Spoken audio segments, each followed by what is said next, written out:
नमस्कार, मैं हूं संजय शर्मा। आप देख रहे हैं 4 PM न्यूज नेटवर्क। संडे का दिन है, आपको बेसब्री से इंतजार होगा राजीव नारायण जी की भविष्यवाणियों का। बहुत सारे लोगों ने सवाल किया था कि राजीव जी ने आपको नहीं बताया कि आपका चैनल बंद हो जाएगा, आपका भविष्य नहीं देखा, अब क्या होगा चैनल का।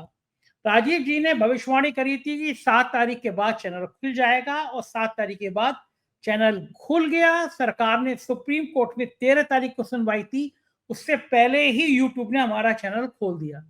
मैं हमेशा इस प्रोग्राम से पहले कहता हूं कि अगर आपका ज्योतिष में यकीन हो तो प्रोग्राम देखिए, ना हो तो मत देखिए। मेरा यकीन है इसलिए मैं ये प्रोग्राम करता हूं। राजीव जी पेशे से इंजीनियर हैं, पढ़े लिखे हैं, लेकिन अध्यात्म रुचि है, इसलिए ये कार्यक्रम करते हैं।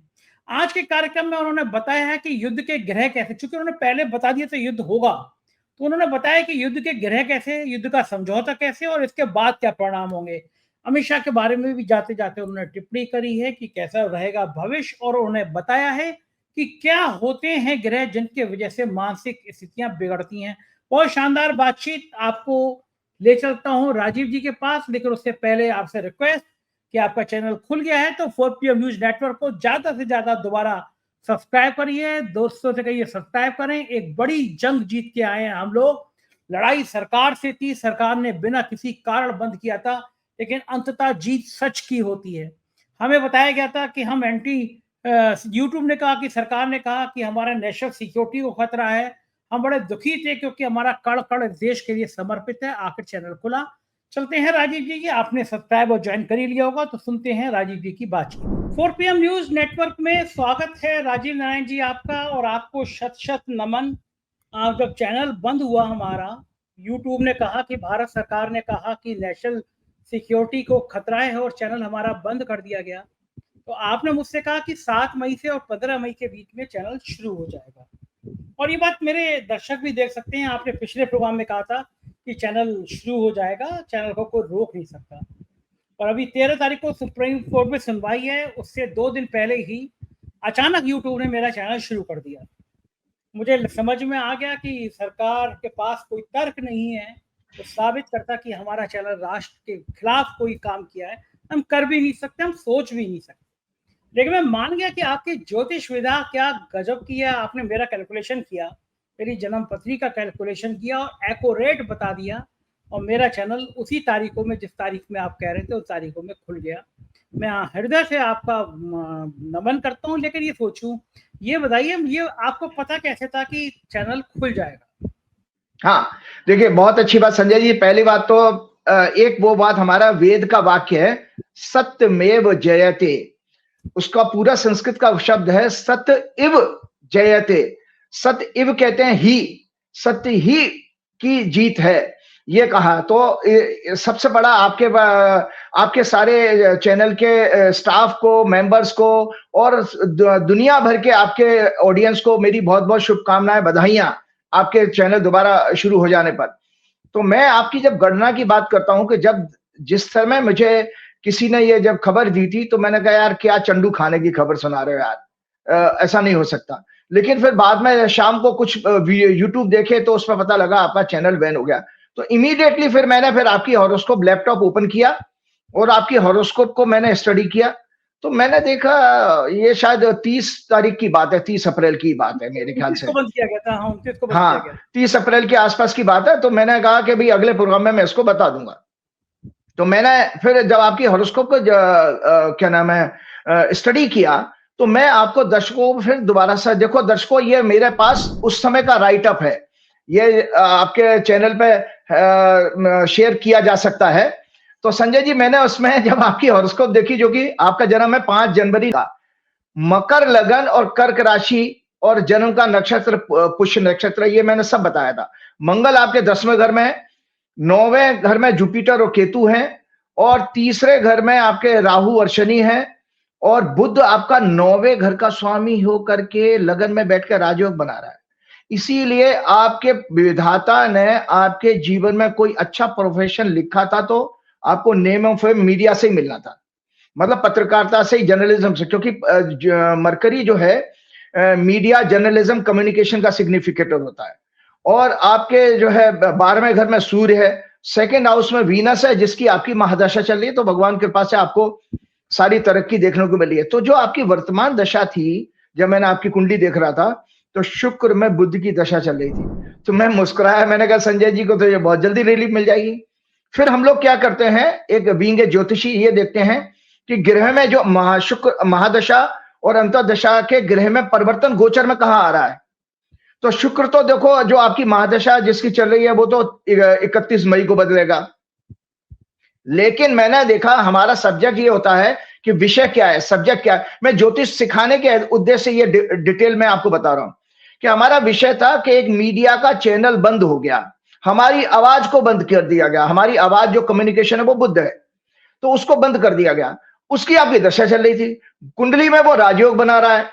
तो मैंने तुरंत देखा कि 7 मई को सुबह 4 बजे के आसपास बुध राशि बदल रहा है और आपके चौथे घर में जा रहा है, मेष राशि में, जो अभी वर्तमान में दर्शकों मेष राशि में है बुध, और वहां से 10वें घर को देखेगा। 10वां घर कर्म का होता है, चौथा घर होता है मानसिक शांति का और खुशी का, हैप्पीनेस का। तो देखिए आपके सारे लोगों को खुशी वापस आ गई और जो आपका चैनल ओपन हुआ। तो मैं आपको बता रहा हूं, देखिए मैंने इसमें उस समय जब आपका हुआ था तो मैंने ये कोई षड्यंत्र कॉन्स्पिरेसी आती है, क्योंकि बुध नीच का था, शनि राहु से पीड़ित था आपके तीसरे घर में इसमें। और 7 मई को मॉर्निंग में जब 4 बजे के आसपास बुध मंगल की राशि में मेष में प्रवेश हुआ, तो चौथे घर में प्रवेश करेगा। तो इस तरह से मैंने ये सब देखा। और मैंने आपको एक बारे में एक और चीज देखी थी उसमें स्टडी करके, कि आप इतने बोल्ड और साहसी क्यों हो। तो बोल्ड और साहसी होने का कारण यह था, जिसके भी 10वें घर में, लगन में, तीसरे घर में अगर मंगल होगा तो वो व्यक्ति साहसी होगा। सूर्य भी साहस देता है, तीसरे घर में भी साहस देता है। आप मुझे देख रहे हैं, मेरे मंगल तो नहीं है, लेकिन मेरे तीसरे घर में तीसरा घर में होता पराक्रम का, तो मेरे घर में तीसरे घर में सूर्य है, तो भगवान की कृपा से मुझे भी डर नहीं लगता। तो आपकी कुंडली में 10वें घर में मंगल था, उसकी लगन पर दृष्टि जा रही थी। इसीलिए आपकी पत्रकारिता में आपने पुलिस से रिलेटेड, पैरामिलिट्री से फोर्सेस से रिलेटेड या क्राइम से रिलेटेड फील्ड में भी काफी काम किया हुआ है, जिसमें कि हम इन्वेस्टिगेटिंग जर्नलिज्म भी कहते हैं, जो लॉ एंड ऑर्डर के ऊपर काम करना, ये सब चीजें आपके दर्शाता है उसके अंदर। फिर उसके बाद मैंने एक चीज ये देखी कि जिस व्यक्ति का चौथे घर का स्वामी चौथे घर को देख रहा है, 4th हाउस होता हमारा माता का, मातृभूमि का, मदरलैंड का, मदर का, और चंद्रमा आपका कर्क राशि का। तो मैंने कहा ये व्यक्ति तो देशद्रोही हो ही नहीं सकता। तो इसीलिए मैंने आपके पिछले प्रोग्राम में जो रीजनल चैनल पर हुआ था, मैंने साफ साफ शब्दों में कहा था कि आपकी कुंडली देख के कोई भी व्यक्ति जो एबीसीडी भी जानता हो ज्योतिष की, वो ये नहीं कह सकता कि ये आदमी देशद्रोही होगा। देशद्रोही आपके कल्पना भी नहीं आएगी, क्योंकि एक तो 9वां घर जो है आपका मॉरलिटी और एथिक्स का होता, वो भी लगन में ही बैठा था। आपने देखा ना कि बहुत सारी हम लोग, मैंने थोड़ा सा कहीं राइटअप पढ़ा था कि पत्रकारिता में भी नैतिकता मरती जा रही है, खत्म हो गई है नैतिकता। लेकिन आपकी कुंडली में क्या है, बहुत अच्छा योग देखा कि नैतिकता का स्वामी, 9वां घर नैतिकता का होता है, मॉरलिटी का, वो लगन में बैठा है। तो आप अपनी कभी भी सीमाएं नहीं लांघेंगे, जो आपके प्रोफेशन की सीमा है उसका हमेशा सदैव पालन करेंगे, अपने देश के लोगों को। और आपकी बातों में हमेशा दया करुणा का इनपुट भी आता है। मतलब जब आप सामाजिक विषयों पर बोलते हो या बात करते हो, तो मैंने देखा कि आप उनके दुख दर्दों को बांटने की क्षमता रखते हो। तो इसका कारण वो आपके 9वें घर का स्वामी बुध लगन में बैठा है। तो ये बहुत बहुत बधाई वंस अगेन आप लोगों को। बहुत बहुत शुक्रिया राजीव जी। अब मैं आज के मुख्य विषय पे आता हूँ। आपका ये जादू मैं समझना चाहता हूँ। आपने कहा था लगभग 2 महीने पहले कि देश में आतंकी बड़ी घटना हो सकती है, और बड़ी घटना पहलगांव में घटी। आपने युद्ध की भी स्थिति बताई थी कि कुछ देशों के अंदर युद्ध छिड़ सकता है। जो मतलब मैं ये नहीं समझ पाता कि भूकंप की गणना हुई, आपने भूकंप बताया, उसके 15 दिन बाद भयंकर भूकंप आया था। अलग अलग देशों में आपने कहा था कि जो ग्रहण पड़े हैं इससे भूकंप आ सकता है। आपने कहा था कि युद्ध की स्थिति देशों के बीच बनेगी, युद्ध की स्थिति बन गई। अब मैं महत्वपूर्ण बात यह है कि अमेरिका के चचा ट्रंप ने हड़काया, युद्ध रुक जाए अच्छी बात है, दोनों तरफ के बेकसूर लोग ही मरते हैं, गरीब लोग ही मरते हैं। तो मैं पुंछ में भी हमारे बहुत सारे लोग मर गए, पाकिस्तान में भी मरे ही होंगे जब हमारे पास हमला हुआ। पाकिस्तान को सबक भी मिला होगा जब भारत ने हमला किया, लेकिन युद्ध किसी के पक्ष में नहीं था। लेकिन मुझे ये खराब लगा कि चचा ट्रंप घोषणा कर रहे हैं कि भाई मैंने भारत पाक, वो भी जब अमेरिका में आधी रात का वक्त होगा उस समय ट्रंप ट्वीट कर रहे हैं कि मैंने अमेरिका और भारत और पाकिस्तान दोनों को कह दिया कि शांत हो जाओ, दोस्ती कर लो, मत करो लड़ाई। और उन दोनों के ट्वीट के बाद तुरंत बाद विदेश मंत्रालय कहता है कि भाई अब सीज फायर, लड़ाई बंद। अच्छी बात है, लड़ाई बंद हो जाए, सब पाकिस्तान को सबक भी मिल गया होगा। लेकिन हमारे देश का फैसला अमेरिका करे, अमेरिका हमसे कहे कि नहीं लड़ना है। हमारे देश के प्रधानमंत्री इतनी ताकत में है, आज पूरा मुल्क जब ये समाया तो अचानक सोशल मीडिया पे इंदिरा गांधी के फोटो की बाढ़ आ गई।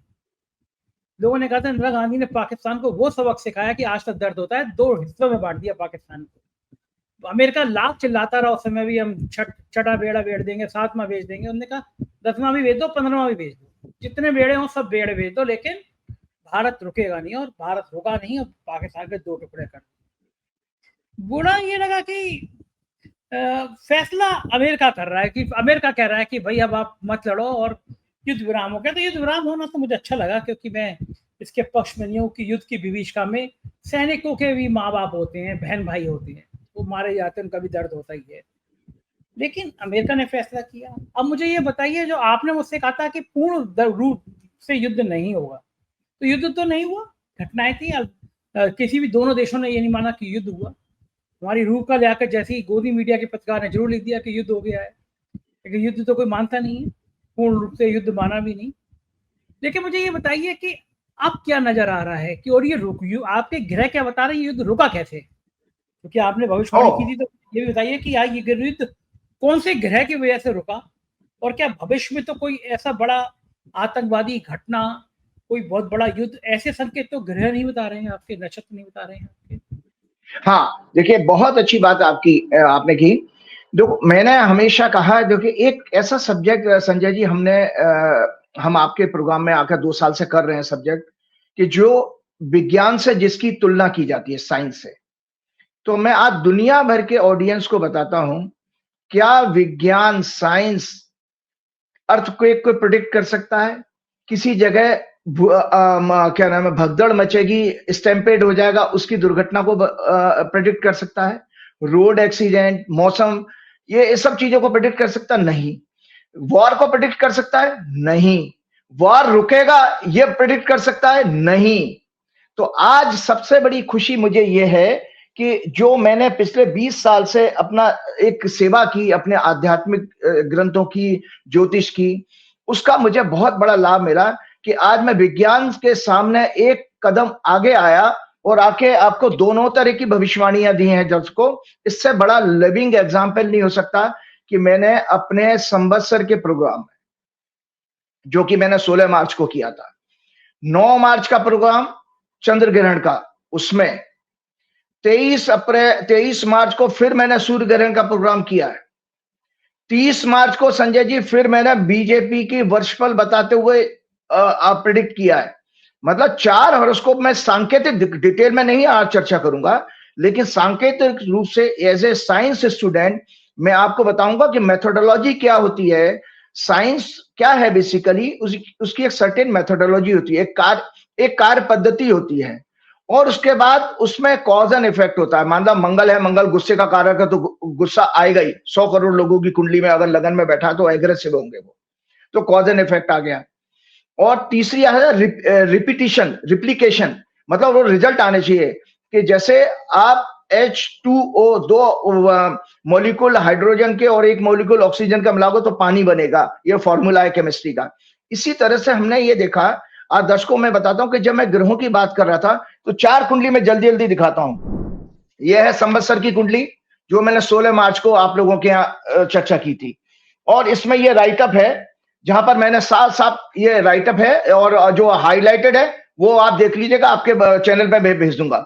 मैंने कहा ईगोइस्ट लीगल if the year lord is sun, इसमें लिखा हुआ है if the year lord is sun according to classical books the rulers of the, क्योंकि इस वर्ष का संवत्सर का राजा और मंत्री दोनों सूर्य हैं, according to classical books the rulers of the countries would be mentally disturb, there will be danger by fire and thieves, prosperity for corrupt and dishonest corporate politicians, officers and distress to common people। और लिखा है इसमें, मैंने कहा egoist leader may fight and may go about destroying each other in war। दर्शक ध्यान से मेरे वर्ड्स को सुने, egoist leader may fight and may go about destroying each other in war, और ब्रैकेट में लिखा जनरल वॉर, जो हमारा मिलिट्री वॉर, कन्वेंशनल वॉर होता है, और ट्रेड वॉर। तो दोनों तरह की घटना घटी। ट्रंप बाबू ने पहले ट्रेड वॉर में, देखो वो भी ईगोइस्ट है, और हमारे यहाँ के लोकल नेताजी भी ईगोइस्ट हैं, सभी दुनिया जानती है। उसके बाद मैंने ये भी लिखा था, ये संवत्सर बहुत अच्छे समय पे शुरू नहीं हुआ, सूर्य ग्रहण में शुरू हो रहा था। इस दिन आंशिक सूर्य ग्रहण दोपहर 2:21 पर था। तो ये मैंने भविष्यवाणी की। उसके बाद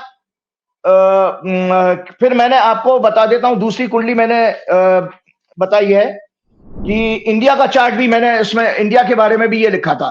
तो इंडिया के बारे में ये पीछे का राइटअप है, आपके चैनल में दिखाएगा।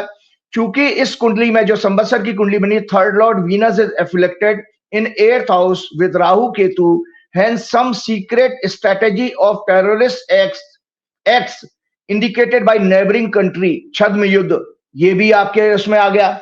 और मीडिया का घटिया रोल आपने देख ही लिया कि मीडिया का कितना घटिया रोल रहा, उसमें हम बात करेंगे। उसके बाद हमने ये सोलर इक्लिप्स की 23 तारीख को आपके यहाँ प्रोग्राम में चर्चा की थी। सूर्य ग्रहण पड़ा था, सूर्य ग्रहण कर्क राशि में शुरू हुआ था, और कर्क राशि है भारत की कुंडली, जो हम आपको बताएं, ये भारतवर्ष की कुंडली है। भारतवर्ष की कुंडली में तीसरा घर में कर्क राशि है, तीसरा घर होता है पड़ोसी देशों का। तो ये उसके अंदर भी हमने ये लिखा, और उसमें भी आपको मैं बता देता हूं कि कर्क राशि, मैंने यहां पर ये राइटअप है सूर्य ग्रहण की कुंडली का, सूर्य ग्रहण की जो एनालिसिस मैंने की थी, उसमें लिखा है कर्क राशि इंडिया के चार्ट का 3rd हाउस है, अतः नेबरिंग कंट्रीज से रिलेशन बिगड़ेंगे और इन देशों की सरकारों के लिए भी अत्यंत अशुभ है, भारत के स्टॉक मार्केट के लिए। आप देखिए ये तीसरी कुंडली है। अब ये आपकी लूनर इक्लिप्स है, जो 9 मार्च को मैंने चर्चा की थी। 9 मार्च को लूनर इक्लिप्स पड़ा था, क्या नाम है, सॉरी लूनर इक्लिप्स 14 मार्च को पड़ा था, sorry.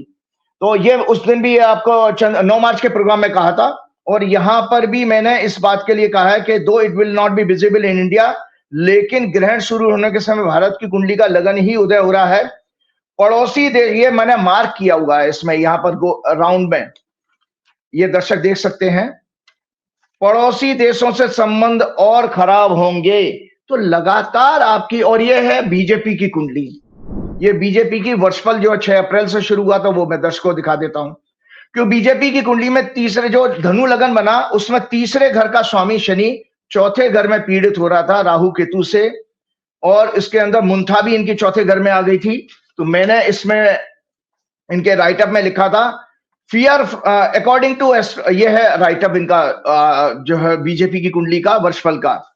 According to astrological classics, Muntha in 6, 8, 12 and 4, 7th house is considered inauspicious, अत्यंत अशुभ मानी जाती है, mostly gives bad results. Munthes in 6, 8, 12 is also not good. Year Lord Saturn will also be afflicted with Rahu Ketu.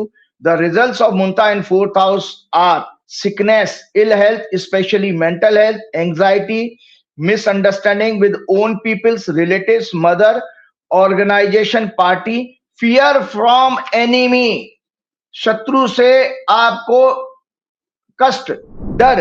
तो ये मैंने उसकी horoscope में भी बता दिया बीजेपी की। ये सब मैं इसलिए बता रहा हूं कि बीजेपी आज सत्ता में है, अगर कांग्रेस से होती तो मैं कांग्रेस की कुंडली लेता। इसके साथ एक बीजेपी की कुंडली और दिखाता हूं, जन्म की कुंडली। ये दर्शकों बीजेपी की जो फॉर्मेशन आपके 6 अप्रैल 1980 को हुई, तीसरा घर आपके पड़ोसी देशों का, मित्रों का, सहयोगियों का होता है। बीजेपी की कुंडली में 6वें घर का स्वामी मंगल आपका राहु केतु के साथ और शनि से पीड़ित है। अतः बीजेपी की कुंडली ये दर्शाती है दर्शकों, ये मैं किसी पॉलिटिकल द्वेष के साथ भावना से नहीं कह रहा हूं, बीजेपी की कुंडली में ही है कि बीजेपी जब जब सत्ता में आएगी तब तब पड़ोसी देशों से संबंध बिगड़ेंगे, खराब होंगे और युद्ध जैसे हालत होंगे। तो उससे पहले सत्ता बीजेपी को फुल फ्लेज कहां मिली थी? 1999 में जब क्या आपके वाजपेयी जी आए थे, और वाजपेयी जी आए थे तो आपने कारगिल युद्ध देखा, और अब मोदी जी के कार्यकाल में यह आ गया कि पहले पुलवामा में, पहले कार्यकाल में उनको पुलवामा देखना पड़ा था, दूसरे में अब ये आ गया। अब मैं आपके पास ये आना चाहता हूं कि जो आपके एक क्वेश्चन और था कि ये वॉर हुआ क्यों? वॉर इसलिए हुआ, सारी चीजें मैंने पहले जब ये घटना टेररिस्ट की बता दी, फिर हम इतने एग्रेशन में क्यों चले गए। तो मेरे लिए एक जरूरी था कि मुझे जब इंडिया ने अटैक किया, उस क्षण की कुंडली बना करके मुझे देश के सामने चर्चा करनी थी और उसी कुंडली के आधार पर मुझे ये देखना था, भारत और पाकिस्तान की कुंडली के आधार पर भी मुझे देखना था। तो मैं 2 मई को कर चुका था। मेरा ट्वीट है, मैं आपको भेजूंगा, शेयर करिएगा। मैंने 2 मई को ये प्रेडिक्ट किया था कि प्लेनेटरी पोजीशन ऐसी दिखाई दे रही है कि 3 मई के 8 बजे सुबह से लेकर के 5 मई के दोपहर 2 बजे तक का अत्यंत कठिन समय है, जहां पर किसी तरह के अटैक की या मिलिट्री कॉन्फ्लिक्ट की संभावनाएं दिखाई दे रही हैं। हालांकि घटना 36 घंटे बाद हुई है, उसको भी मैं अभी एक्सप्लेन करूंगा। मैंने जो पीरियड दिया था कि कोई अटैक या किसी तरह का मिलिट्री डिसीजन जो होगा वो इस पीरियड में आएगा। तो संजय जी, आपके दर्शकों को जानकारी क्लेरिफाई कर रहा हूं। संजय जी, मैं ये बता रहा था कि भाई हमने जब ये जो मोदी जी, जब हमारा आतंकवादी हमला हुआ था, उसके बाद हमारे प्रधानमंत्री जी ने डिफेंस के एक्सपर्ट्स के साथ में बातचीत की, डिफेंस चीफ्स के साथ में, और ये उनसे ये कहा था कि भाई आप लोग अपना स्थान, समय और टारगेट आप खुद करिए, मतलब फुल पावर दे दी थी। तो वो तो आपका अप्रैल के लास्ट वीक की बात है।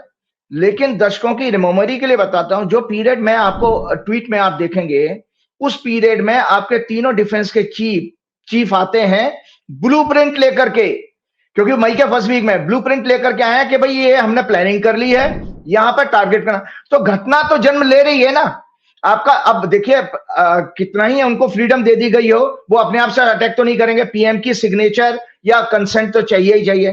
तो पीएम के पास वो जो डेट मैं 3 मई से लेके 5 मई की बता रहा हूं, उस पीरियड में वो पीएम के पास, क्योंकि मैंने खुद टीवी में देखा था, मई के फर्स्ट वीक में ये डिफेंस चीफ्स के साथ मीटिंग होती है, उसी में डिसीजन अटैक करने का लिया। 36 घंटे बाद घटना घटती है।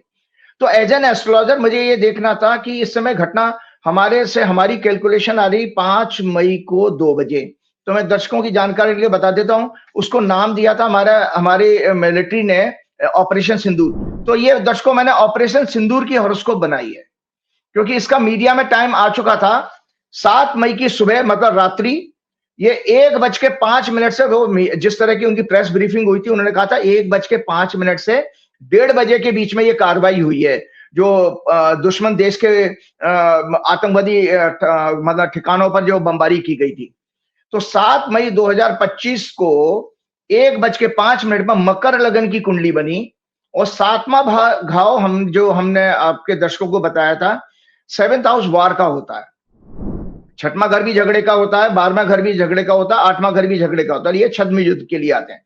लेकिन डायरेक्ट अगर वॉर होगा तो 7th हाउस एक्टिवेट होना चाहिए। अगर टेरिटोरियल वॉर है, सीमा पर वार होता है, तो 6वां घर आएगा और 12वां घर आएगा। तो उसमें मंगल आ गया। साथ में हमने ये भी देखा था कि एक यूएन चार्टर का एक मैसेज है, the charter of UN said that the war originate in the minds of man and these must be eradicated from mind।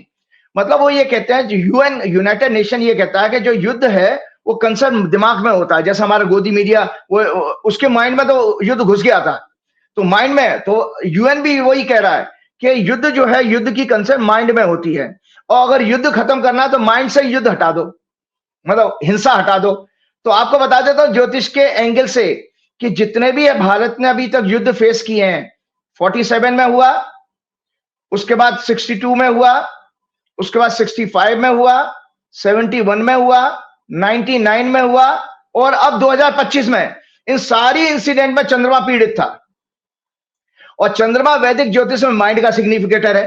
तो वो यूनाइटेड नेशन का स्टेटमेंट पूरा हो रहा है कि युद्ध जो वर्ड है वो माइंड में होता है, हिंसा माइंड में होती है, और जैसे माइंड का सिग्निफिकेटर इंप्रूव करेगा और सीज फायर हो सकता है।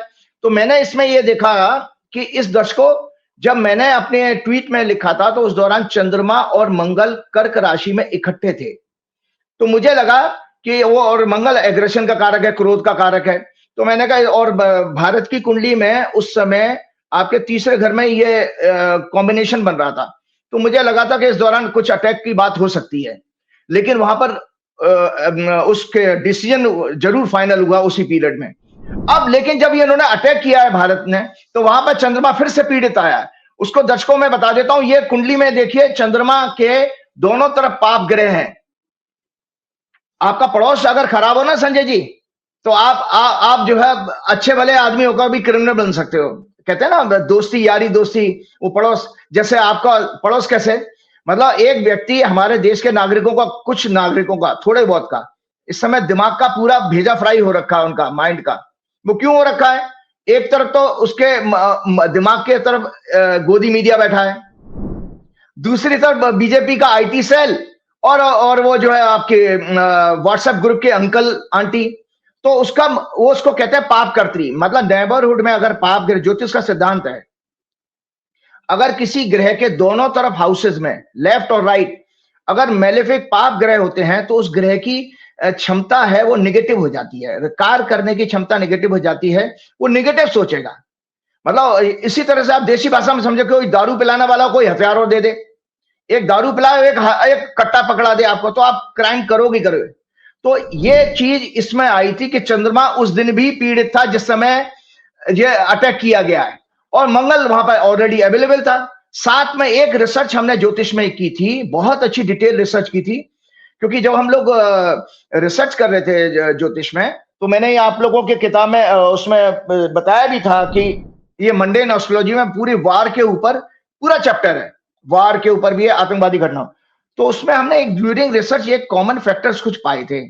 एक तो शनि मंगल का अगर योग होता है तो वॉर होता है। दूसरा, भारतवर्ष की कुंडली में जब ये वारामिर की किताब है, इसमें एक सिद्धांत और भी लागू हुआ था, मैंने आपको बताया था आपके प्रोग्राम में, कि जब भी एक पक्ष में या एक महीने में 2 ग्रहण पड़ते हैं तो राजा प्रजा दोनों को कष्ट आता है। तो इस घटना से भी आपने देखा राजा प्रजा दोनों को कष्ट आया, भाई जनता भी मरी है और देश का भी नुकसान हुआ है। मैं किसी आर्मी जनरल का स्टेटमेंट सुन रहा था, वो कहते हैं कि एक दिन का वार 1000 करोड़ का कॉस्ट करता है, क्योंकि हथियार इतने महंगे हैं, प्लस है ना, तो चीजें महंगी हो जाएंगी। और अभी जैसे शेयर बाजार भी गिरा था, 4000 करोड़ उन्होंने एफआईज ने पैसे माल बेच दिया था। तो इस कुंडली में ये वारामेर की किताब है। वारामेर जो है हमारे विक्रमादित्य के राजगुरु होते थे उस पीरियड में, वैदिक काल में, क्योंकि आपका जो वर्तमान भारत है, इंडिपेंडेंट इंडिया, वो 15 अगस्त 1947 को आजाद हुआ। तो उसकी कुंडली तो संजय जी हमारी टॉरस लगन की, वृषभ लगन की बनती है। लेकिन वैदिक पीरियड में, वैदिक काल में जब अखंड भारत होता था, तो उस समय की कुंडली मकर लगन की कुंडली थी, भारत की, अखंड भारत की। तो उसमें रिसर्च में हमने देखा कि जब जब कैंसर और मकर की एक्सिस एफ्लिक्ट होती है पाप ग्रहों से, तो वार होता है। या वर्तमान में टॉरस और स्कॉर्पियो की एक्सिस भी पीड़ित हो जाए तो भी होगा, क्योंकि ये लगन की। 7वें घर से दर्शकों आपका वार आता है, युद्ध। तो मैं दर्शकों आपको जानकारी के लिए फिर बता देता हूं कि मैंने एक ये ऑपरेशन सिंदूर की हॉरोस्कोप बताई कि ये जो लगन निकल के आया, ये भारत की कुंडली का तीसरे घर का, ये 3rd हाउस और 9th हाउस आ रहा है भारत की कुंडली का। ये जो जिस लगन में इन्होंने जो है अटैक किया भारत ने, तो आप सोचिए कि वही कैंसर मकर रिपीट हो रहा है, कैंसर और कैप्रिकॉन रिपीट हो रहा है। साथ में उसका शनि जो है पीड़ित था ही, जो जनता मासिस का कारक है। अब मैं आप लोगों को एक और जानकारी देता हूं कि ये जो फर्स्ट वार हुआ था, ये देख लीजिएगा, ये पहला वार जब हुआ था संजय जी, ये वार हुआ है 22 अक्टूबर 1947 को। इसको इस कश्मीर वार के रूप में कहा जाता। Pakistan supported tribal militants invaded the princely state of J&K। उस समय राजा हरि सिंह जी का राज होता था। Prompting its ruler Maharaja Hari Singh to accede to India for military assistance. Indian force were deployed to counter the invasion, leading to the full scale conflict। ये 1 जनवरी 1949 को खत्म हुआ था, लगभग 1.5-2 महीने रहा है।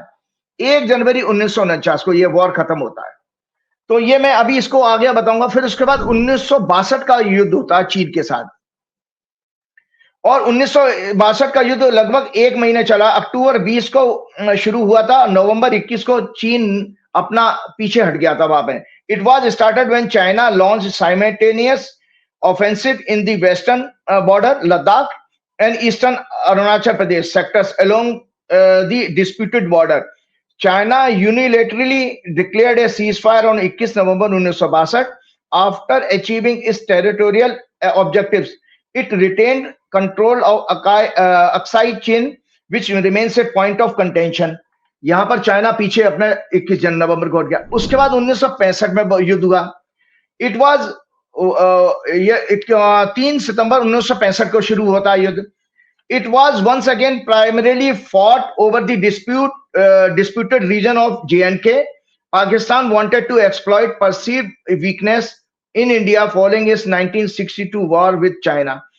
पाकिस्तान को लगा 1962 के वार के बाद इंडिया कुछ कमजोर हो गया, तो पाकिस्तान ने भी ये अटैक कर दिया। It lasted 17 days. ये 17 दिन चला है। It was stopped on 23 September 1965 following United Nations Security Council Resolution 211। जैसे आपके ट्रम्प चचा ने अभी रुकवा दिया ना, उस समय यूनाइटेड नेशन ने 1965 में इस वॉर को रुकवाया था। The ceasefire was formalised by Tashkent agreement in January 1966। इसके बाद 71 का वॉर आता है जनाब जी। इट लास्टेड 13 दिन, ये 13 दिन तक चला है। And it was stopped bye a cease fire on December 16 1971 following Pakistan surrender in eastern Pakistan. Pakistan की सेना ने सरेंडर कर दिया और ये हो गया। तो यहां पर आपके टॉरस और वृश्चिक की एक्सिस जो है पीड़ित हो रही है, वर्तमान भारत की है। इसके बाद संजय जी मैं आता हूं, ये आपका कारगिल वॉर है। कारगिल में जो युद्ध हुआ था, कारगिल वॉर लास्टेड अप्रोक्सीमेटली 2 महीने। ये 2 महीने तक चला है, फ्रॉम अर्ली मई 1919 टू जुलाई 26 1999। जुलाई 26 को 1999 में पाकिस्तान अपनी सेना वापस पीछे लेके चला गया। It was stopped on 26 July 1999 when India announced the complete eviction of Pakistan's forces and infiltrators from its sides of the LOC. Pakistan withdrew its forces by mid-July 1999 under international pressure। जैसे अभी आपका international pressure पड़ा Trump चचा का, तो international pressure के बाद particularly United States with no formal ceasefire agreement इस समय हुआ था, लेकिन ये वॉर रुक गया। अब मैं आपको बताता हूं कि इस समय वर्तमान में ये वॉर की स्थिति क्यों रुकी है। ये जो आपका शनिवार को जो डिसीजन हुआ, देखिए भारत वर्ष की कुंडली दर्शकों ये देख लो। हमने ये देखा था 10वां घर संजय जी, लग्न हमारा शरीर है, हमारी पर्सनैलिटी है दर्शकों। 10वां घर कर्म है। जब वॉर होता है तो कर्म आपका इफेक्ट होता है, मतलब आप वॉर में लटके हो तो नॉर्मल वर्किंग खत्म हो गई, बिजनेस वगैरह एक्सेट्रा एक्सेट्रा। तो जिस तरह से संजय जी आपके केस में हुआ कि जैसे ही शुभ ग्रह आया बुध, और उसने आपके 10वें घर को जागृत किया, एक्टिवेट किया, तो आपका काम चालू हो गया। इसी तरह देश के केस में भी देखा जाता, कंट्री के केस में भी, कि जब 10वें घर पर या लगन पर शुभ ग्रहों की दृष्टि आ जाए तो ऐसे में वॉर रुक जाता है, सीज फायर की कंडीशन बनती है। तो दर्शकों आज क्योंकि मैंने 5 कुंडलियां ये दिखाई हैं, उसको दिखाने का मतलब ही यही था कि मुझे ये प्रूव करना था कि ये जो शनिवार को ट्रम्प चचा ने जो आपका सीज फायर करवाया दोनों देशों को, ऐसे नहीं हुआ है। क्योंकि दर्शकों आज की जानकारी बता दो, हमारा प्रोग्राम 11 तारीख को हो रहा है, लेकिन 14 तारीख को ब्रह्मांड का सबसे शुभ ग्रह बृहस्पति जुपिटर अपनी राशि बदल के मिथुन राशि में आ रहा है, प्रवेश कर रहा है, और वो लगभग रात को 10:36 पर मिथुन राशि में प्रवेश करेगा। मैंने आप ही के चैनल पर प्रोग्राम में बताया था कि हमेशा बड़े ग्रहों के प्रभाव महीने 15 दिन पहले, कुछ दिन पहले आने लगते हैं, ऐसा रिसर्च में हमने फील किया। क्योंकि जुपिटर 1 साल के ड्यूरेशन को कवर करता है, शनि 2.5 साल को करता है, राहु 1.5 साल को करता है, 18 महीने को। तो जुपिटर का इन्फ्लुएंस मुझे दिखाई दे रहा था, इसीलिए मैंने अपनी ट्वीट में कहा था कि ये वॉर जो है फुल फ्लैश वॉर नहीं होगा। और मैंने अपना उस चीज का एक्सप्लेनेशन भी दे दिया कि जो गणना मैंने 3 मई से लेके 5 मई के की थी, वो मेरी गणना आगे भी काम लागू होती है, क्योंकि उस समय चंद्रमा पाप कर्तरी में आ गया था जब आपने अटैक किया। 6 तारीख की रात को किया है, लगभग जो 12 बजे के बाद आपका अगला दिन बदल जाता है, उसको 7 कहते हैं, 7 माना जाएगा। तो वो जो घटना घटी, और इसके बाद आपको पता भारतवर्ष की कुंडली में ये जो बृहस्पति जुपिटर राशि बदल के जा रहे हैं, वो 2nd हाउस में आ रहे हैं दर्शकों, यहाँ 2nd हाउस में आ रहे हैं। और बृहस्पति की 9वीं दृष्टि, 9th एस्पेक्ट होती है, बृहस्पति 9वीं दृष्टि से 10वें घर को देखेंगे भारत की कुंडली में। तो जो मैंने सिद्धांत आपको बताया कि जब जब देश के, और 10वां घर रूलर का भी होता है, दर्शकों की जानकारी के बता, रूलिंग पार्टी प्रधानमंत्री हमेशा 10th हाउस से देखा जाता है। तो 10th हाउस पर जब शुभ ग्रह की दृष्टि बृहस्पति की आ रही है, जिसका प्रभाव हमको मिल रहा है, उसकी वजह से भारत का सीज फायर को एक्सेप्ट करना दिखाई दे रहा है। ये भारत की कुंडली से बताया। अब मैं दर्शकों आपको पाकिस्तान की कुंडली दिखाता हूं। यह है जनाब पाकिस्तान की कुंडली। ऐसा था कि जो हमारे वायसराय थे, वो एक ही टाइम पे, दर्शकों को थोड़ी सी हिस्ट्री बताने जा रहा हूं कि एक ही टाइम पर आपके जो है वो आजादी देना चाहते थे। तो हमारे यहाँ बाबू राजेंद्र प्रसाद जी ने इंसिस्ट किया। नेहरू जी तो नहीं ज्यादा मानते थे, लेकिन राजेंद्र प्रसाद जी एस्ट्रोलॉजी को बहुत ज्यादा मानते थे। तो उन्होंने कहा, नेहरू जी से कहा था कि भाई हमको 2 एस्ट्रोलॉजर, ये हिस्ट्री में कहीं अंग्रेज ने किसी ने लिखा अपनी किताब में, उन्होंने कहा था कि भाई हमको तो 15 तारीख को लेनी है आजादी, हम 14 को नहीं लेंगे। पहले अंग्रेज 14 को दोनों को दे रहे थे, मतलब इंडिपेंडेंस। तो उसमें 2 एस्ट्रोलॉजर, जो पंडित सूर्यनारायण व्यास उज्जैन के और पंडित हरदेव शर्मा शास्त्री सोलन वाले हिमाचल प्रदेश से, उनको बुलाया गया और समय निकाला गया। पाकिस्तान को यह था कि पाकिस्तान, ये मैंने सब ग्रोक बाबू से, आपने ग्रोक भाई से इंफॉर्मेशन और ले ली हिस्ट्री की। तो उसमें बताया कि भाई पाकिस्तान ने कहा कि हमारा जुम्मे के वो जो आपके रोजे का आखिरी दिन था कुछ उनका, उस दिन वो खत्म होने के समय 13 तारीख को वो लेना चाहते थे इंडिपेंडेंस के, भाई हमारा, उनको लगा शुभ दिन हमारे लिए है।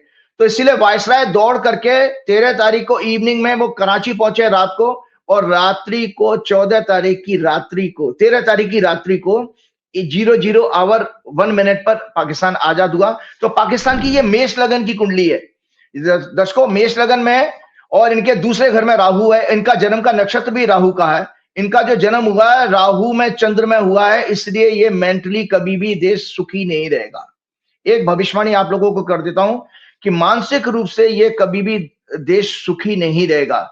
और इस देश की जो फॉर्मेशन धर्म के आधार पर हुई, उसका सीधा सीधा संकेत आता है कि बृहस्पति धर्म के कारक है। मतलब धर्म, मतलब उनका अगर मुस्लिम धर्म है तो उनका धर्म माना जाएगा, हमारा वैदिक धर्म है तो हमारा वैदिक धर्म माना, मतलब, लेकिन रिलीजन का सिग्निफिकेटर है बृहस्पति। तो बृहस्पति की लगन पर दृष्टि है, और इनके दूसरे घर में राहु, तीसरे घर में चंद्रमा और मंगल है। इसीलिए ये लोग एग्रेसिव हैं और पड़ोसी देशों से संबंध हमेशा बिगाड़ कर रखेंगे। चौथे घर में बुध, शनि, शुक्र और सूर्य हैं। इसीलिए इनके सत्ता में हमेशा, चाहे इनके मिलिट्री के जनरल हो या शासक हो, भोगी होंगे, मतलब करप्ट होंगे, बहुत ज्यादा करप्शन का, क्योंकि शुक्र भी वहां पहुंच गया, बुध भी पहुंच गया। शुक्र धनेश है, फाइनेंस का लॉर्ड है, और 8वें भाव में केतु था। इस कुंडली में भी मैं दर्शकों को बता रहा हूं, इस कुंडली के अनुसार बृहस्पति अभी आपके तीसरे घर में आ रहा है। मिथुन राशि तीसरा घर बनती है, और तीसरे घर से 7वें घर को एक्टिवेट कर रहे हैं। 7वां घर वार का होता है। तो इनकी कुंडली में भी ये योग अभी आने वाले 1-2 दिन के अंदर 7वें घर में बैठे जन्म के बृहस्पति को इन्फ्लुएंस कर रहा है। इसीलिए मैंने पहले ही गणना कर ली थी कि पाकिस्तान किसी तरह से समझौता एक्सेप्ट करेगा और ये वॉर रुक जाएगा। तो हमने ये जब देखा कि पिछले 5 वॉर को मैंने ड्यूरेशन आपकी बताई, ये वॉर मात्र, ये मतलब वॉर लाइक सिचुएशन जो बनी, मिले, इसको एक्चुअली में टेक्निकल वर्ड है मिलिट्री कॉन्फ्लिक्ट।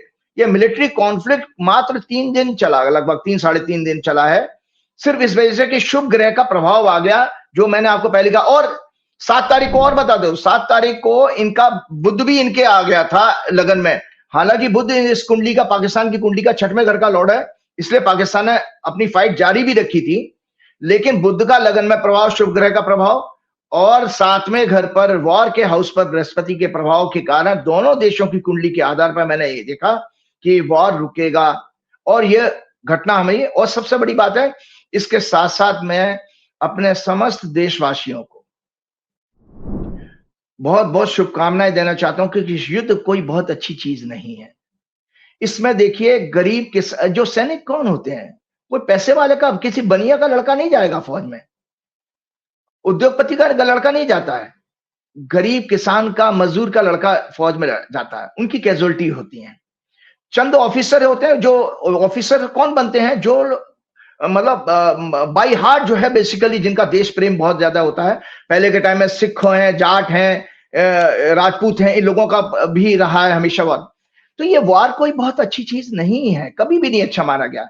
इसमें पर डे का नुकसान, और दूसरा बात है हिंसा, चूंकि अधर्म माना गया। हालांकि आपको पता है कि भारतवर्ष इस वॉर में मैंने क्या देखा कि धर्म के युद्ध के ऊपर अगर कोई था तो भारत था, इसलिए भारत को इसमें रिलीफ भी मिलनी थी और भारत ने इस अटैक को किया तो भारत धर्म के रास्ते पर था, क्योंकि उसके निर्दोष नागरिकों की हत्या की गई। इसीलिए भारत को ये ज्यादा नुकसान नहीं करने वाला था, फाइनेंशियल टर्म्स में जरूर होगा, लेकिन चूंकि भारत धर्म के युद्ध पे, तो मैंने आपको हमेशा रामायण का एक उदाहरण बताया कि धर्म का रथ क्या होता है। ये रामायण में भगवान राम ने जो है उसमें कहा भी है, विभीषण गीता में लंका कांड या युद्ध कांड में आता है ये विषय। जो धर्म का रथ होता है, शौर्य और धैर्य उसके दो चक्र होते हैं। शौर्य कहते हैं बाहरी शक्तियों की चुनौतियों को सामना करने की शक्ति, इसलिए हमारे भारतवर्ष में शौर्य तो है। धैर्य का अर्थ होता है आंतरिक बल और आंतरिक शक्ति, इसीलिए देखिए टॉलरेंस भारतवर्ष ने ज्यादा रखा। आपके 22-15 दिन के बाद किया और उनको बराबर चेतावनी भी दी, उन सब कुछ किया, तो भारत के अंदर शौर्य भी है, धैर्य भी था। सत्य और शील, शील कहते हैं चरित्र को, सत्य और शील इस रथ की ध्वजा और पताका होती हैं, जो धर्म रथ होता है। और भारतवर्ष चूंकि हमारा ऋषि मुनियों का देश है, ये वैदिक संस्कृति का जो दुनिया को वसुदेव कुटुंबकम का संदेश देता है, इसलिए हम सत्य का पालन करने वाले देश हैं। इसलिए हमारा और बल, विवेक, संयम और परोपकार इसके अश्व हैं, मतलब हॉर्सेस हैं, घोड़े हैं। कृपा, क्षमा और समता इस रथ की लगाम है। भारत का इसमें शानो शौकत के साथ भारत का एक फेस जरूर नजर आएगा। भारत की शक्ति को दुनिया ने पहचाना और भारत ने इसमें अपना बड़प्पन दिखाया है इस सीज फायर को एक्सेप्ट करने में। और वह बड़ा आदमी हमेशा संजय जी वही होता है जो क्षमाशील होता है, जिसके अंदर धैर्य होता है। तो बहुत अच्छा काम किया हमारे भारत की आर्म फोर्सेस ने, सरकार ने, कि इस चीज को आगे बढ़ने से रोका, अन्यथा बहुत सारे परिणाम। क्योंकि हम जब देखते हैं, देखिए आपको पता है Sanjay ji, Buddhism preached total non-violence and avoidance of war. The great King Ashoka was totally disillusioned with wars after the great massacre in the War of Kalinga. He gave up the use of force and started the Chakra of Dharma. His emissaries spread to all parts of the world to spread the message of peace and brotherhood. Christianity says love the neighbor. Christianity कहती है love the neighbor. तो अशोक ने भी the great king, इसलिए वो great Ashoka बना। Great king कब बना था? जब उसने हिंसा का त्याग, वार का त्याग करके और शांति और भाईचारे का संदेश भेजा। तो मैं आपको सबसे बड़ी बात इसमें ये देखता हूं, आप लोगों ने क्या नाम है ये देखा होगा कि जब फर्स्ट ब्रीफिंग हुई थी संजय जी, उस समय कितना सुंदर दो फीमेल ऑफिसर्स को बैठा के और कितने शांत भाव से हमारे फॉरेन सेक्रेटरी जो है उस चीज को ब्रीफिंग कर रहे थे। और उन्होंने एक्सेप्ट किया था कि इस दौरान हमारे देश ने जो अपना भाईचारा और ब्रदरहुड का जो संदेश दिया, पूरी दुनिया के लिए मिसाल बन गया कि इतनी बड़ी टेररिस्ट के ऊपर अटैक करने के बावजूद भी हम लोग एक रहे। हमारे देश में किसी तरह का द्वेष नहीं हुआ, कुछ चंद लोगों को छोड़ना। हालांकि गोदी मीडिया ने पूरी कोशिश की। और आज जो कल जो हमारा सीज फायर हुआ है दोनों देशों के बीच में, अगर सबसे ज्यादा किसी को निराशा अगर हुई होगी तो गोदी मीडिया को और आईटी सेल को और अंधभक्तों को, क्योंकि उनके दिमाग तो सड़े गले हैं ही, आपने देखा ही है। तो वो उनको उनकी जो जिस तरह की, मैं तो टीवी चैनल देखता नहीं हूँ दर्शकों, लेकिन कुछ यूट्यूब की वजह से मुझे इंफॉर्मेशन मिली थी कि रावलपिंडी पे कब्जा कर लिया, इस्लामाबाद हमारा हो गया, या पाकिस्तान के 5 टुकड़े हो जाएंगे, पाकिस्तान 5 घंटे में तबाह हो जाएगा। तो उन लोगों को जरूर धक्का लगा होगा कि उनके मंसूबे पूरे नहीं हो पाए और ना तो वो हमारा देश को की आपस में भाईचारे को बांट पाए और ना किसी तरह उनकी कोई चली है। तो हमारी सरकार को ये चाहिए, मोदी जी को चाहिए कि कम से कम इस तरह के देशद्रोही लोगों पर कुछ लगाम लगाइए। ये अच्छी बात नहीं है, क्योंकि इससे हमारे मनोरोग बढ़ रहे हैं। मैंने आपको आपके फेक न्यूज की हमेशा बताया था कि ये जो फेक न्यूज का फेक न्यूज क्या है? Omission by media. Fake news कैसे बनती है? Media can lie by omission, मतलब कुछ चीजों को उड़ा दे, उसमें काट छांट कर दे। Selective editing of video footage, ignoring important details, failing to report on certain events, bias reporting, using misleading headlines. ये इस तरह का काम मीडिया जो है प्रोपेगेंडा वॉर में करता है। इसका देखिए नुकसान क्या होता है मानसिक रूप से, मैंने कहा इमोशनल रिस्पॉन्स हमारे दर्शकों के बिगड़ जाते हैं, feeling anger, fear or outrage over the coverage of the event. This can lead to heighten the levels of stress, anxiety, frustration, and many psychosomatic disorder like BP, sugar, sleeping disorder, digestion, etc. ये देश के नागरिकों के लिए खतरा है, ये इस तरह का मीडिया। परसेप्शन ऑफ रियलिटी, हमारा परसेप्शन खराब हो जाता है, हम सत्य को देख नहीं पाते हैं, जो असत्य पेश किया जा रहा था। आज देखिए देश हमारा कितना सुख शांति महसूस करेगा। Bias leading to polarisation and division among the people, bias reporting होती है तो वो पोलराइजेशन डिवीजन करा सकता है। Distraction, it can lead to a lack of focus and attention on critical issues, जो हमारे देश के जो ज्वलंत समस्याएं हैं, बेरोजगारी आपकी और क्या नाम है, महंगाई, इन्फ्लेशन और नाना प्रकार के, उनसे डिस्ट्रैक्ट होती है हमारी जनता। That are important and required public awareness and action.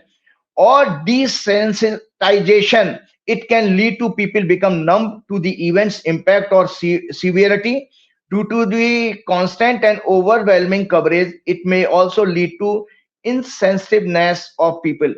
मतलब लोग बिल्कुल थक हार के बैठ जाते हैं, सड़कों पे नहीं आएंगे, आंदोलन नहीं होगा, क्योंकि लोग रखते हैं कि यार अब कुछ बचा नहीं है, निराशा आती है, डिप्रेशन का संकेत आता है। तो ये मेरी एक कवरेज थी, मैंने आपको बताया कि इसीलिए मैंने आपको बता दिया कि ये वॉर भी रुका, वॉर क्यों होता है, वॉर की कंडीशन भी पूरी हो रही थी। अब चलते चलते एक मैं बहुत अच्छी बात आपके सामने कहना चाहता हूँ। एक जब आपका ये इवेंट हुई थी, जब हमारे पीछे शायद हमारे फोन पे बात हुई थी, मैं नैनीताल गया था। दर्शकों आपकी जानकारी के लिए बताऊं, 7 मई को मैं जिंदगी में लाइफ में पहली बार मैंने कैंची धाम में हनुमान जी के दर्शन किए, जो हमारे ग्रेट नीम करोबी बाबा का सबसे प्रसिद्ध स्थान है, जहाँ का जुकरबर्ग और आपका स्टीव जॉब्स जहां से जुड़े हुए थे, बड़ा फेमस हुआ था। आपका विराट कोहली की भी जब आपकी उसकी फॉर्म गिरती जा रही थी, वो अच्छा परफॉर्म नहीं कर रहा था, तो विराट कोहली युवराज सिंह के कहने से अपनी वाइफ के साथ वहां पर कैंची धाम गया था। उसने फोटो भी डाली थी सोशल मीडिया में, और उसके बाद विराट कोहली की परफॉर्मेंस वापस आई है। तो मैं 7 मई को दर्शकों हनुमान जी के मंदिर में मैंने वहां हनुमान जी के सामने हनुमान चालीसा का पाठ किया था, अपने देश के लिए, अपने देश के नागरिकों के लिए, उनकी सुख शांति और समृद्धि के लिए मैंने प्रार्थना की थी। तो और उसको मैंने देखा कि हनुमान जी ने 3 दिन के अंदर ही वो सुन लिया कि आज हमारे देश में सीज फायर हुआ। ये हम लोगों के लिए बहुत सुखद विषय है। चलते चलते एक बहुत दिन से मैं टॉपिक सिलेक्ट किया हुआ था, हैप्पीनेस की बात आ रही थी। तो संजय जी, मैंने आपको पिछले प्रोग्राम में भी कहा था, हमारी जितनी भी मॉडर्न एजुकेशन है वो 3 डायमेंशनल ग्रोथ की बात करती है। 3 डायमेंशनल की ग्रोथ होती है। एक 0 to 12 ईयर, जिसमें आपकी फिजिकल ग्रोथ, बच्चों को आप स्कूल में डालते हो, फिर वो खेलते कूदते हैं, खाना पीना वगैरह। 12 से 18 वर्ष के बीच में हमारा लॉजिक ब्रेन क्या नाम है, डेवलप होता है, उसको लॉजिक की ग्रोथ कहा जाता है। 18 वर्ष के बाद में जब बच्चा आपका ग्रेजुएशन में जाने के लिए तैयार हो जाता है, वहां से आपकी फाइनेंशियल ग्रोथ की बात होती है। यहीं पर हमारी दुनिया की सारी मॉडर्न एजुकेशन रुक जाती है। हम क्या है, फाइनेंशियल ग्रोथ में क्या करेंगे, नौकरी ढूंढेंगे, फिर 4 पैसे कमाएंगे, कुछ इंश्योरेंस ले लेंगे, हेल्थ इंश्योरेंस ले लेंगे, फिर रिटायरमेंट के लिए सेविंग खरीदेंगे, मकान खरीदेंगे, गाड़ी खरीदेंगे, उसके बाद हम मर जाएंगे, हमारी डेथ हो जाएगी। तो मतलब 3 डायमेंशन पर रुक गई आपकी। लेकिन उससे अब दिक्कत क्या, जबकि पूर्व काल में गुरुकुल में एक 4थी डायमेंशन को जरूर सिखाया जाता था, जो मिसिंग है आजकल की मॉडर्न एजुकेशन। वो थी आध्यात्मिक growth, spiritual growth. Spiritual growth क्या होती है, मैं आपको बता दें। स्पिरिचुअल ग्रोथ होती है, मैंने हमेशा आपके प्रोग्राम में बताया कि आध्यात्म का शाब्दिक अर्थ होता है आत्मा का अध्ययन। जब आप आत्मा का अध्ययन करने लगते हो, मैं को जानने लगते हो, तो आपके अंदर दया करुणा आती है, एम्पैथी आना शुरू हो जाती है, संतोष का भाव होगा। क्योंकि मैंने हमेशा आपके प्रोग्राम में बताया, आत्मा के 8 स्वाभाविक गुण हैं। जब आप, जैसे आपकी कुंडली में तो है ही अच्छा योग, क्योंकि 9वें घर का स्वामी लगन में बैठा है। आत्मा के 8 स्वाभाविक गुण जब आना, इनमें जो कुछ भी गुण आपके अंदर आ गए, तो आप आध्यात्मिक तरक्की की तरफ जा रहे हो। तो वो आत्मा के 8 स्वाभाविक गुण जल्दी से बताता हूं। मैत्री, प्रेम, करुणा, सहानुभूति, सेवा, समर्पण, परोपकार, आनंद और शांति, ये आत्मा के गुण हैं।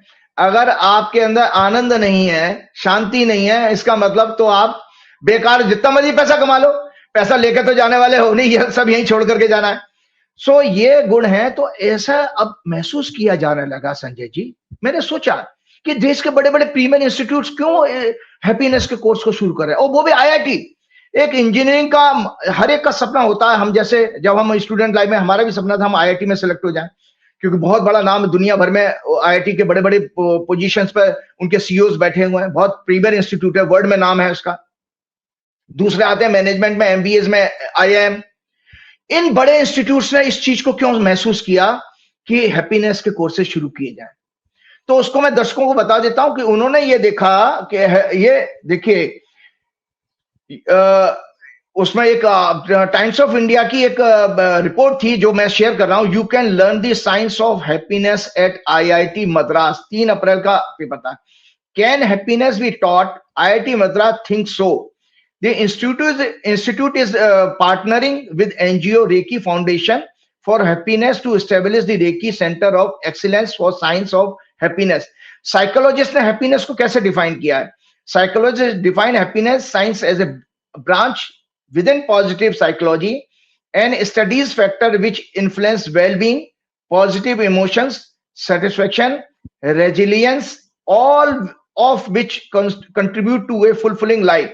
The IIT aims to advance research and integrate happiness studies with academic curriculum. It will focus on developing and delivering courses that empower students to cultivate positivity, but build emotional resilience and lead purposeful life. The IIT Madras Center will have a mind lab equipped with cutting-edge tools, the hand-on learning and practical application of happiness science. The objective of this initiative is to cultivate an ideal student-faculty environment, reinforcing the idea that true learning and holistic personal growth extend beyond academic scores. जो academics में आपके number आ जाते हैं, उससे अलग ही कोई आपकी personal एक हैप्पीनेस की जरूरत होती है। तो संजय जी, आपको जानकारी का जल्दी से बताता हूँ। ये माइंड लैब क्या बनाई है, उसमें आप क्या कर लोगे? तो इसमें उन्होंने क्या किया, इस कोर्स का कुरिकुलम कैसे बनाया कि इंटरेक्शन हो गए। हम लोग डिप्रेशन में कब जाते हैं? जब हम कट ऑफ कर देते हैं दुनिया से। हमारे जीवन में देखिए, सुख दुख सबके जीवन में आते हैं, याद रखिएगा। सुख और दुख आपका नेचर का उसी तरह हिस्सा है जैसे दिन और रात होते हैं। कभी दुनिया में 24 घंटे दिन नहीं रह सकता, 24 घंटे रात भी नहीं रहेगी। तो कभी 24 आपको 365 दिन 24 घंटे सुख में भी नहीं रहोगे और कभी दुख में भी नहीं रहोगे, प्रकृति का नियम है। तो ऐसे केसेस में जो डिप्रेशन में लोग क्या करते हैं, कट ऑफ कर लेते, कन्फाइन कर लेते हैं अपने कमरे में, लोगों से इंटरेक्शन बंद कर देते हैं, बाहर जाना आना बंद कर देते हैं। आपको दर्शकों जानकारी के लिए बताता हूं, बहुत सारे जो लोनलीनेस की मिनिस्ट्री बन गई है बड़े बड़े यूरोप में और अमेरिका में, अकेलेपन की, क्योंकि वहां तो वो फैमिली लाइफ कुछ होती नहीं है। तो वहां पर जानते हैं डॉक्टर्स ने क्या आपको सजेस्ट करना शुरू किया हीलिंग के लिए, apart from some medicine. Doctor कहते हैं कि आप म्यूजियम में विजिट करके आओ। तो म्यूजियम में विजिट करके आने से डिप्रेशन कैसे दूर हो जाएगा? एक्चुअली में जैसे ही आप घर के बाहर माहौल बदलता हुआ देखते हो तो थॉट्स आपके चेंज होना शुरू हो जाते हैं। कुछ नॉलेज हमेशा आपको पॉजिटिव एक सिग्नल देती है, क्योंकि मैंने हमेशा आपके प्रोग्राम में बताया 3 प्रकार की ऊर्जा होती है दर्शकों। दिमाग, कटोरा जो भेजा है बाएं, ब्रेन, हार्ट और स्टमक, पेट, 3 सूर हैं हमारे जीवन में। सूर का मतलब है ऊर्जा। ब्रेन का खुराक जो होती है, ब्रेन की ऊर्जा है नॉलेज। जितना आप नॉलेज आप गेन करोगे आपको खुशी महसूस होने लगी। चेस्ट की आपकी ऊर्जा है प्राण। जितना आपका ब्रीदिंग अच्छा होगा उतना आपका ब्लड भी अच्छा बनेगा और ब्रेन भी पावरफुल हो जाएगा। और तीसरी पेट की होती है जठराग्नि, डाइजेस्टिव फायर। अगर वो स्ट्रांग है तो आप तीनों ऊर्जाएं अगर आपके अंदर है तो आप मस्त रहिए, आप स्वस्थ रह सकते हैं। तो इसमें इस प्रोग्राम में क्या किया गया संजय जी कि उन्होंने स्टूडेंट्स की, पहले हम जैसे ग्रुप डिस्कशन होता था ना स्टूडेंट लाइफ में देखते थे, आपस में इंटरेक्शन कराना। कुछ उनके बाद अगर कोई बच्चा स्पोर्ट्स में कोई नहीं कर रहा है या किसी की हॉबी पता कर लेना, किसी को गार्डनिंग की हॉबी है, किसी को मंदिर जाना अच्छा लगता है, भजन कीर्तन करना अच्छा लगता है, कोई सिंगर अच्छा है, कोई डांसर अच्छा है, कोई स्पोर्ट्समैन है, इंडोर हो या आउटडोर हो, इस तरह की एक्टिविटीज को उन्होंने शुरू किया। तो मैं आपको दर्शकों को बताता हूं माइंड लैब में क्या उन्होंने चेक किया था। माइंड लैब में वो लोग चेक करते हैं कि उनके पास में एक ऐसा था कि हम सर्टेन, जैसे वो कहते हैं स्पेशली माइंड लैब में क्या देखना था, साइंटिफिक फाइंडिंग कैसे हो सकती है हैप्पीनेस की, ये दर्शकों को जानकर बता, लोग सोचेंगे यार हैप्पीनेस कैसे, साइंस कैसे क्या कर सकता है, तो बता देता हूं। Scientific findings are explore specially neuroscience and the brain science the roles of chemicals like serotonin, oxytocin and dopamine. ये 3 हैप्पी हार्मोन होते हैं, serotonin, oxytocin and dopamine, and how certain behaviors and actions can trigger the release of these chemicals leading to happiness। जैसे ही आपके अंदर ये इनमें से कोई भी हार्मोन जनता हो, आपका मूड चेंज हो जाता है। अच्छा मूड होना ये हार्मोन का, serotonin is a hormone of mood, dopamine भी आपका मूड का हार्मोन है, ऑक्सीटोसिन जो होता है हग का हार्मोन होता है।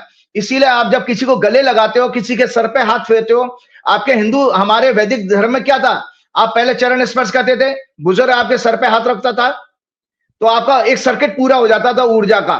आपने बुजुर्ग के पैरों को टच किया और उसने इसको ऑक्सीटोसिन बनता है, हग का हार्मोन, टच का हार्मोन बन जाता है, तो आपके अंदर केमिकल एक मतलब झुरझुरी आ जाती है, वाइब्रेशन सी फील होती है। गुरु के पास जाने से भी ये होता है।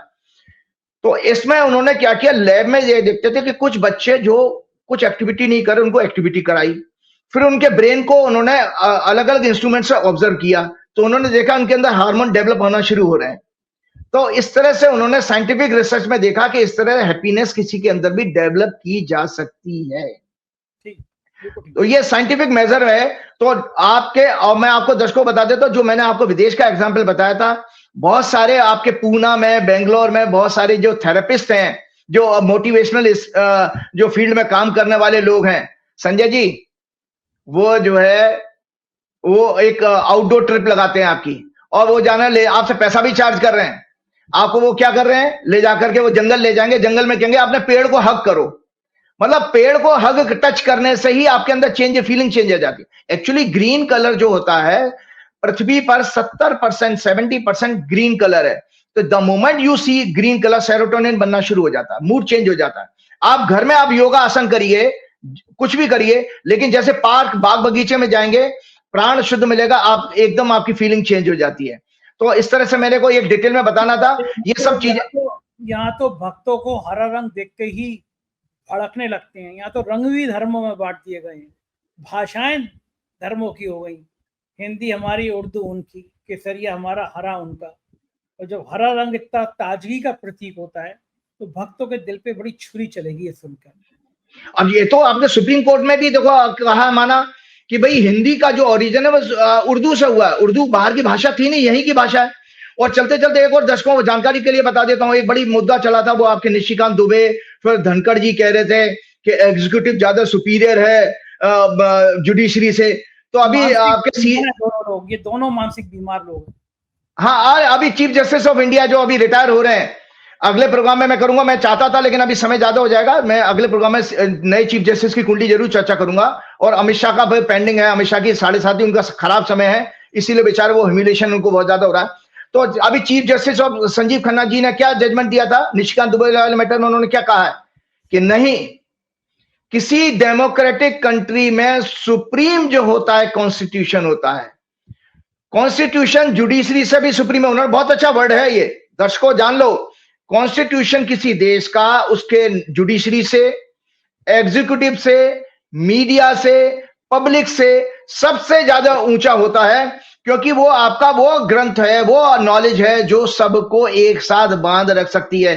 चलते चलते हनुमान जी की प्रार्थना, श्री गुरु चरण सरोज रज निज मन मुकुर सुधार, वरनौ रघुवर विमल जसु जो दायक फलचार, बुद्धिहीन तनु जान के सुमिरो पवन कुमार, बल बुद्धि विद्या देव मोह हरऊ कलेश विकार, कृपा करहु गुरुदेव की नाय। जय श्री राम, जय। ये तो राजीव नारायण शर्मा, आपने पूरी बातचीत सुनी, मुझको यकीन है बातचीत आपको पसंद आई होगी। अपनी राय से अवगत रहेगा। शुक्रिया, थैंक यू।